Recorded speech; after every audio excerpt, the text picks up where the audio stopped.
그래서 저는 새로운 대안을 한번 제시해 보려고 합니다. 대안에 대한 기본 방향은 지역적 특성을 고려한 급지 구분의 재조정이 필요하다라는 것이고요. 지방자치법상에 나와 있는 행정구역은 인구와 특별한 목적에 의한 부분의 지역적 특성을 반영하기에는 한계가 있다. 그래서 경기도는 일반 도와 같은 기준을 적용하는 것입니다. 그리고 세종특별자치시나 제주특별자치도의 경우에도 특별비는 많이 붙었음에도 불구하고 복지부의 기준에서는 광역시와는 다른 일반 도의 기준을 적용받는다는 것이 한계가 됩니다.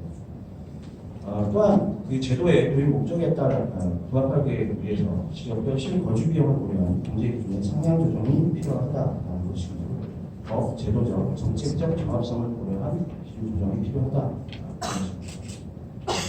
그래서 첫 번째 대안은 경기도 전체를 대도시 기준으로 상향 조정, 주거급여처럼 일반 도가 아니라 위로 올리기는 아닙니다. 그래서 주거급여 아까 다시 말씀드린 것처럼 1구신 서울, 2구신 경기, 인천, 삼급지, 광역시, 세종시, 그 다음에 사급지는 외지역으로 되는데요. 세종시의 평균 매매가 전세가, 그러니까 세종시의 실거주 비용과 제주특별자치도의 실거주 비용이 광역시와 큰 차이가 없습니다. 그래서 저는 새로운 대안으로 1급지 서울을 그대로 두고요. 2급지에다가 경기, 광역시, 특별자치도, 특별자치시를 넣는 안을 만들어 보았습니다. 두 번째 대안은 지방자치법상에 인구 50만 이상을 대도시로 규정하고 있습니다. 보건복지부 고시에서는 대도시, 중소도시, 농어촌을 구별하고 있습니다. 그 대도시가 어떤 대도시냐? 지방자치법상 인구 50만 이상의 대도시 규정으로 가야 된다라는 것이 두 번째 대안이고요. 그래서 경기도에서는 10개의 시가 이에 해당한다 볼 수 있겠습니다. 그래서 지방자치법과의 연계성을 높이는 부분에서 장점을 가지는데요. 21개는 또 못 오릅니다. 경기도가 지금 31개 시군 중에 이 21개에 대한 반반도 우려가 되는 건 사실입니다. 세 번째로는 제도의 도입 목적에 가장 부합하는 아닙니다. 실거주 비용을 중심으로 기초지자체별로 확 올린다는 것입니다. 이 대도시보다 높은 중소도시가 전국에서는 77개가 있는 것으로 나타나고요. 그 중에 경기에서는 16개가 있습니다. 그 다음에 중소도시보다 높은 농어촌 지역이 66개로 나타나고 있고요. 그래서 이런 것들을 광역행정구역 중심의 구분에서 좀 벗어나 실거주 비용을 반영할 수 있는 방법으로 좀 개선하는 것이 필요하지 않을까. 근데 이렇게 되면 매년 집값 변동을 보건복지부가 확인을 해야 됩니다. 또 다른 여러 행정 기준들이 수반될 수 있고요. 광역이라는 행정구역이 조금 의미가 퇴색한다. 또 좀 한계로 볼 수 있겠습니다.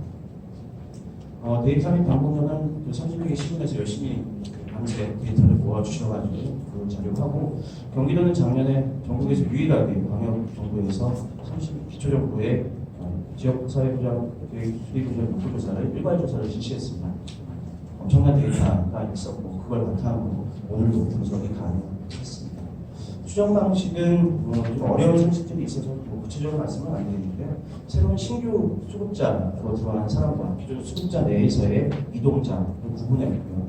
그 다음에 변동에 있어서 기본재산의 공제 기준만 올리는 것이 아니라 주거용 재산의 기준도 대도시로 상향 조정해서 시뮬레이션을 했습니다. 그래서 좀 생각보다 대상자 추계를 많이 나오는 측면도 있습니다. 경기도 전체 일안 올리는 것입니다. 현재 31만 7천 명, 2019년 6월 기준으로 했을 때요. 31만 7천 명에서 약 42만 6천 명으로 증가하고 수급률 2.41%에서 3.24%로 대폭 올라가는 것으로 추정이 됐습니다. 대부분의 지역에서의 수급률이 매우 가파르게 상승하는 지역도 있고 올라갑니다. 다만 저희의 별표가 되는 포천시 데이터에 좀 재검증이 필요해서 만들었습니다. 시군별로 구체적인 수급자와 수급률 부분을 표로 참고하시면 될 것 같습니다.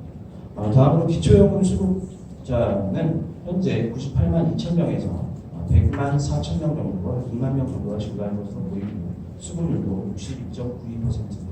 여전히 정부가 정한 70%에는 많이 미치지 못합니다. 그러나 올라갈 것으로 기대가 되고요.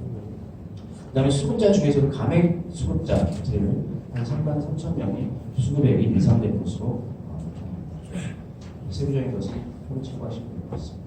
두 번째 대안은 인구 50만 이상 대도시, 지도에서 파란색으로 표시된 지역이 되겠고요. 10개 지역에 올라갈 경우에 수급자는 38만 2천 명, 26.91% 정도 올라갈 것으로 추정합니다. 기초연금 수급자는 99만 6천 60.4% 것으로 추정합니다. 세 번째 대안은 그 주거비용이 높은 16개의 시가 상향 조정됐을 때 아닙니다. 물론 여기에 가평, 양평이 들어와야 됩니다. 여기도 농어촌이 아니라 중소도시 기준으로 적용을 받아야 되는데 가평, 양평에 대한 구체적인 자료가 한국감정원에서 관계가 잘 안 됩니다. 분단위는 잘 안 되기 때문에 그래서 분단을 좀 빼고 시단위 기준으로 해서 16개 상향 조정하는 것을 봤습니다.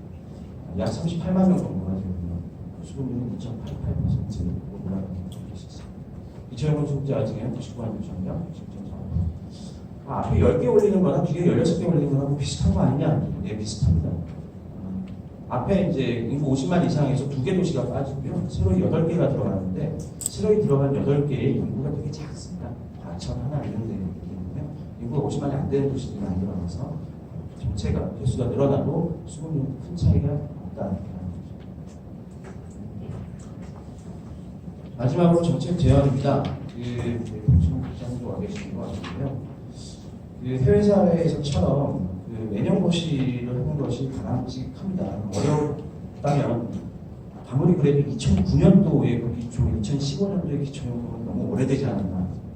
빨리 시급한 고시 개정이 필요하다라는 것이고요. 고시 개정과 함께 급지구 부문에 대한 재논의가 필요하다라는 것입니다. 이 필요성은 앞에서 말씀드렸기 때문에 가능하고요. 다음으로는 기초연금과 기초생활보장은 전국적 통일 기준을 갖고 있는 국민의 최저생활과 관련된 사업들입니다. 이런 것들은 중앙정부가 전액 지원하는 것이 국가상으로서 당연한 것일 수 있는데요. 이게 이제 기초 같은 경우 80%, 기초연금 같은 경우 70% 국비 지원이 되는데 이걸 한꺼번에 올리기에는 재정 부담이 너무 큽니다. 사실 앞서 제가 보여드렸던 수급자 한 11만 명 올라가는 대로 경기도에만 한 1,000억 정도가 연간 추가가 되는 걸로 예전에 추정했거든요. 1,000억인데 그걸 참 비율까지 올리는 게 한 번에 올리는 건 쉽지 않을 수 있습니다. 그러나 단계적으로 인상을 해서 결국에는 궁극적으로는 중앙정부가 담당하는 것으로 가야 되지 않을까 생각합니다. 중앙정부만 할 건 아니고요. 경기도도 전략과제가 필요한데요.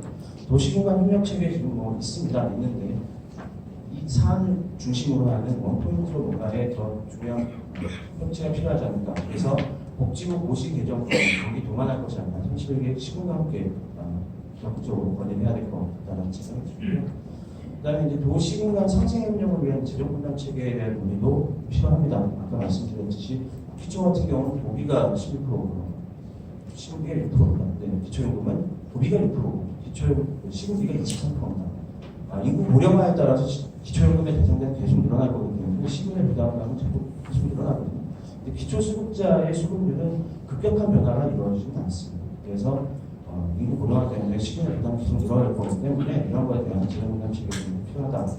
그리고 아까 지사님 말씀하셨지만 동인 사각지대 발굴 지원 되는 시스템이 많이 필요합니다. 지금 생계비 개혁을 하기 위해서는 가장 중요한 기준 중에 하나가 근로능력 부분입니다. 근로능력이 있으면 만 19세 이상, 만 64세 미만은 근로능력이 있는 것으로 간주합니다. 무조건. 그리고 나서 장애가 있거나 이러면 빠지는 형태로. 무조건 그 연령대가 있으면 근로 능력이 있기 때문에 생계비교와 수급자에서 탈락하게 됩니다. 초파생활력을 기억하시면 쉬울 것 같아요. 이러한 사각지대들이 존재합니다. 실제 수급 근로가 어려운 분들도 있고요. 부양문제 기준 때문에 생명부지도 않죠. 지금 왕래도 없는 가족들 때문에 도기초에서 탈락하는 분들도 계십니다. 그래서 이런 분들에 대한 실질적인 정책 강화가 지원 강화가 필요하다라고 보여집니다.